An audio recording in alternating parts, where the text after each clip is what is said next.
Vous détestez vendre? Ouais. Vous voulez être plus serein pendant la vente? Ouais. Alors, restez connectés. Dans cette vidéo, vous allez découvrir comment être plus serein lors d'une vente, même si vous détestez vendre, grâce à une technique simple que vous pourrez appliquer lors de vos présentations d'affaires, la présentation de votre produit ou si vous avez d'autres produits à vendre. On ne va pas parler de croyances limitantes, de développement personnel, tout ça, mais surtout d'un processus pratico-pratique à mettre en place. Sur ce, ouais, c'est parti.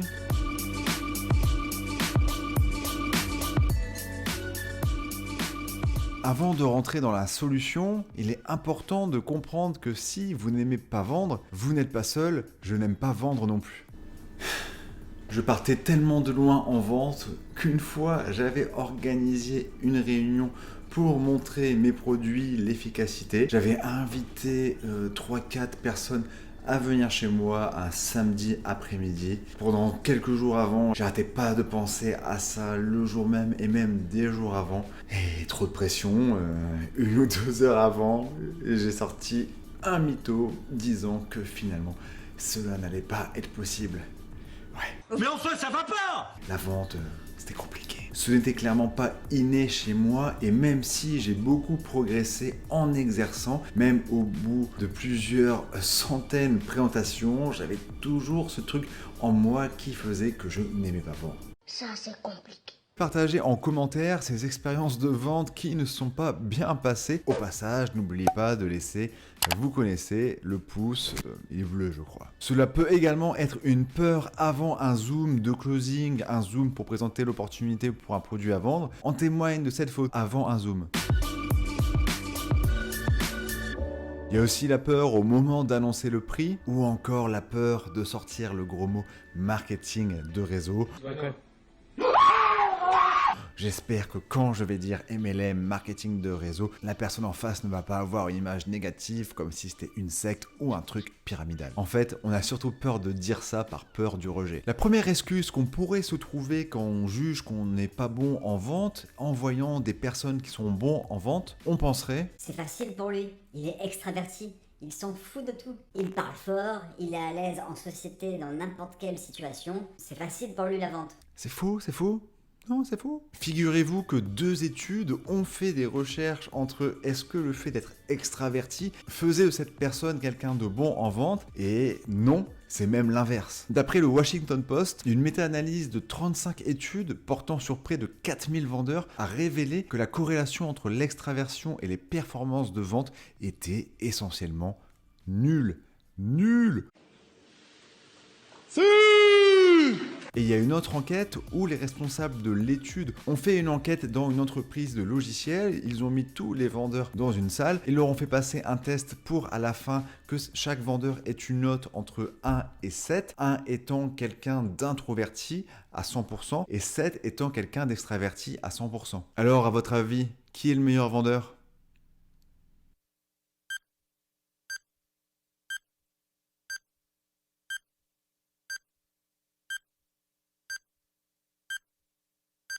Aucun des deux. Ce qui est marrant, c'est que l'extraverti à 100% et l'introverti à 100% ont plus ou moins le même niveau de vente. Mais alors, roulement de tambour, qui est le champion de la vente? Ce sont les ambivertis. Ambiverti Ambidextre demain? Non. Et non, ce n'est pas du tout ambidextre. Ambiverti, c'est le fait d'être autant extraverti qu'introverti. Ce sont les personnes qui avaient sur l'échelle de 1 à 7 4. Des personnes qui, suivant les situations, peuvent avoir un côté introverti ou extraverti. C'est la majeure partie de la population qui est comme ça. Les sources en description.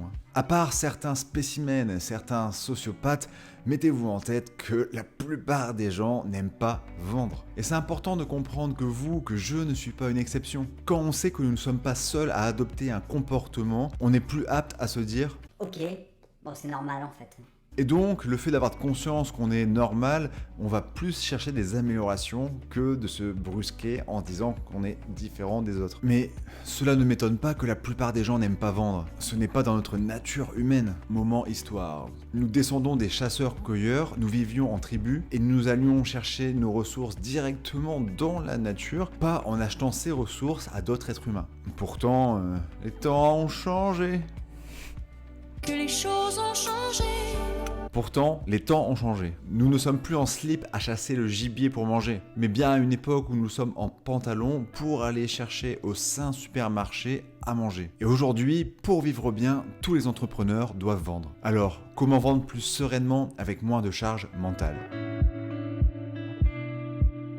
Pour cette partie, on va partir du principe que vous êtes convaincu que votre produit, que votre service va aider pleinement les gens. Vous savez que vous allez résoudre un problème. Car si cela n'est pas le cas, ça va être très compliqué de se sentir serein mentalement, car au fond de vous, vous savez que votre produit ou votre service n'est pas terrible, donc vous vous sentirez comme un imposteur. Mais tout d'abord, un peu de théorie. Permission Marketing est un livre sorti en 1999 par Seth Godin. Alors, grosso modo, le Permission Marketing, c'est le fait de proposer des offres commerciales uniquement à des personnes qui ont accepté de la recevoir et qui savent ce que va contenir cette offre. Les prospects savent à quoi s'attendre, ils comprennent le processus de vente. Il y a deux objectifs. Le premier, c'est d'augmenter la satisfaction des personnes et la deuxième, c'est d'augmenter les taux de conversion à chaque étape.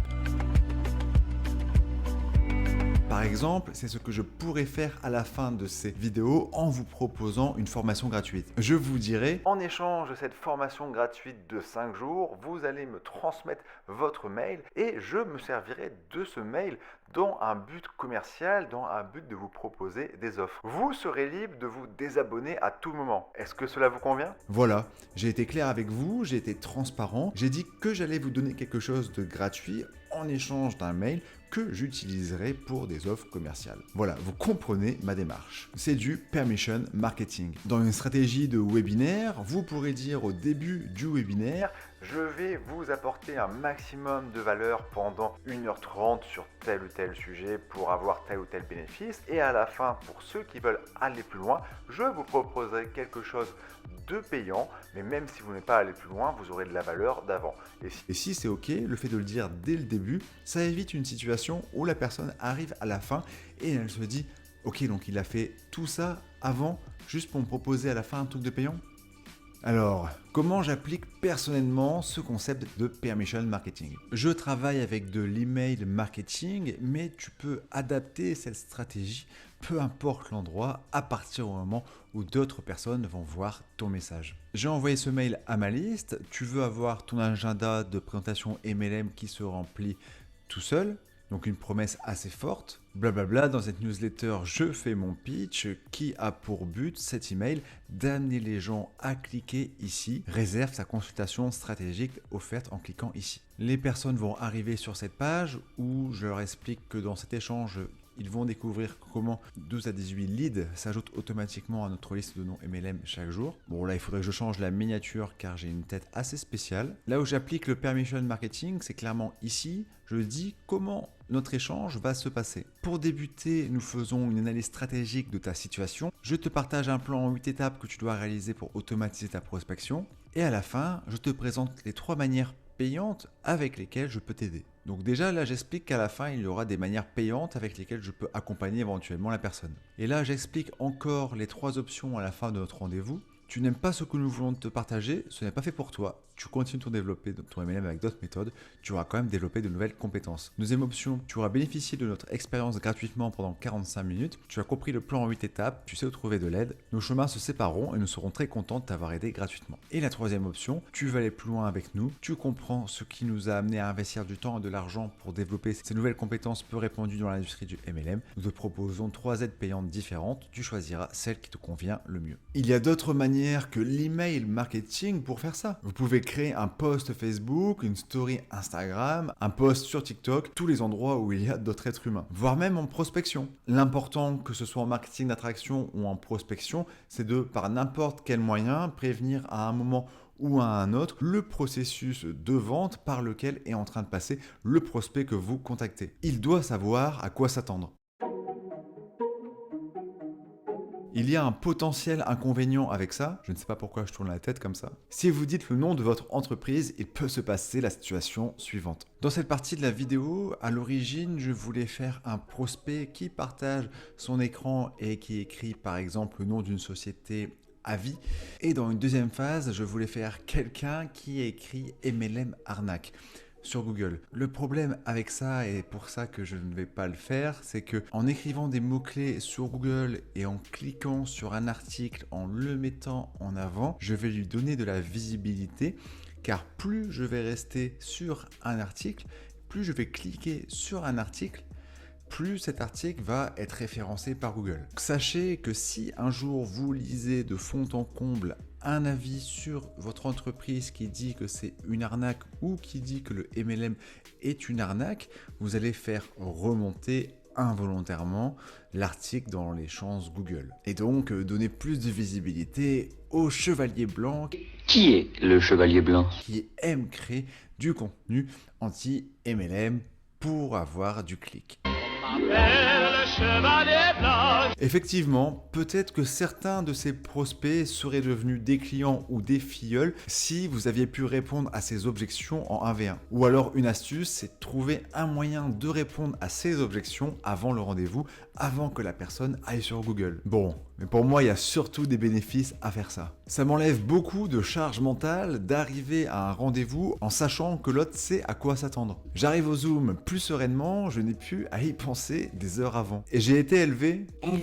Le mec parle d'un poulet. J'ai été élevé à ne dis pas MLM ou Nuskin avant d'avoir la personne en 1v1 en appel. J'ai même le souvenir de cette personne qui m'envoie un message. Alors oui, je n'ai pas de portable, il est là, donc je prends la coque. Avant un Zoom de présentation d'affaires qui me demande le nom du projet. Je ne veux pas lâcher le morceau. Finalement, il se pointe au Zoom, il reste 40 minutes et à la fin, il nous dit « Si j'avais su que c'était du marketing de réseau, je ne serais pas venu. Désolé. » Le deuxième bénéfice, c'est plus un bénéfice émotionnel et c'est clairement un avis personnel. Chacun a sa notion de l'éthique, mais je trouve ça personnellement plus éthique de poser les cadres du rendez-vous, que le prospect sache à quoi s'attendre. Mais bon, l'éthique, chacun a sa vision du bien et du mal après tout. Le troisième bénéfice, c'est qu'on va consacrer du temps à un prospect qualifié, qui sait à quoi s'attendre, qui sait qu'à la fin il y aura des offres commerciales. Et le fait de ne pas échanger avec n'importe qui,